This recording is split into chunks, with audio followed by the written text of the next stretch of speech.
This morning is PNC Market Manager Don Stock, and we're talking about the finances of a wedding and, of course, the marriage that follows. And first, we want to talk about the 5 questions you should ask as couples before you say I do.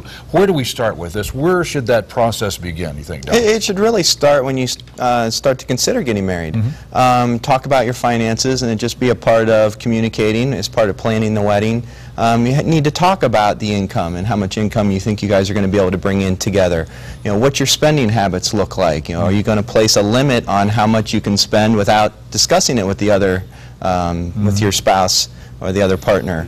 And it's just be able to communicate on so many different levels, just like you do about everything else. So you should have separate accounts.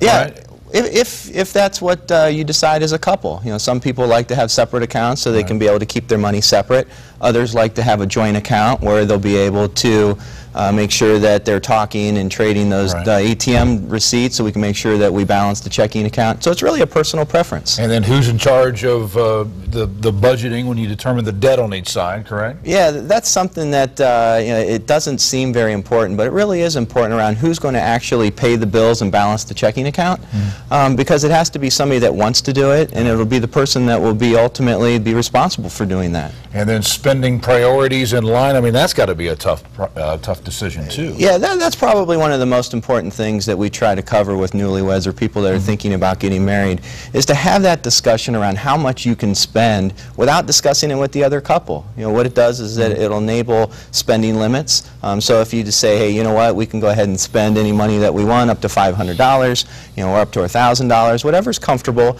and then you can really go out and spend the money guilt-free, and then it really will make sure that we're not having those arguments after the fact around, hey, you went out and spent too much and that kind of stuff. Spending money guilt-free. That's an oxymoron, isn't it? I think it is.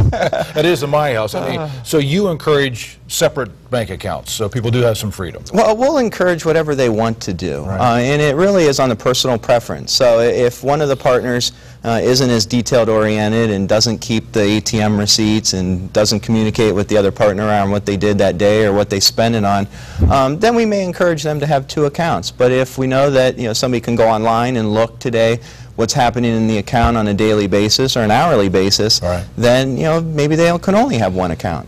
Do you think having, I mean, a good handle on your finances lowers the stress in a relationship, which is one of the biggest determiners if you're happy or not, I think? Oh, absolutely. Yeah. It absolutely is. So you're a marriage counselor as well, Don, is that what you're telling me? Not most days. But it does help. It is all part of it, because, you know, as long as the couples are communicating, and the debt's the big piece, because a lot of times, you know, each couple will come into a relationship both having some credit card debt or both having some debt from college, you know, and they just have to talk about it and create a plan, and to be able to create a budget on how to start to manage that debt, how to dwindle the debt down, and yeah, and you know, just to be able to make sure that it's very open and honest relationship and how they're going to handle their finances. Do you suggest getting this in writing? I mean, say this debt is yours, this debt is mine?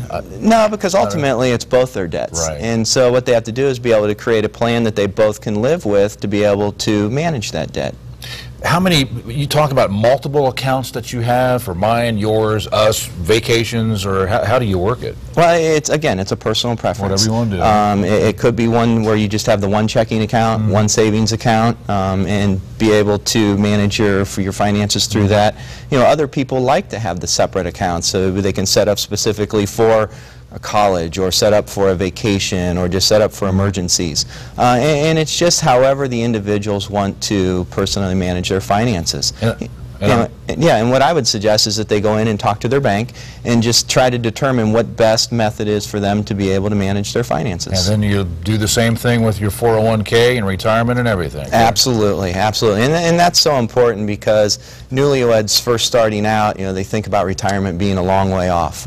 And, you know, every time somebody comes in and we get into the investment conversation, we always talk about, you know, does your company offer a 401k? And if they do, go ahead and make sure that you're maxing out whatever the company will match, their matching portion of it is, because, you know, that's the fastest way to be able to earn retirement dollars. All right, good advice before you say I do. PNC Wealth Manager Don Stock with us today. Thanks, Don, for being with us. Thank you. And best of luck to you.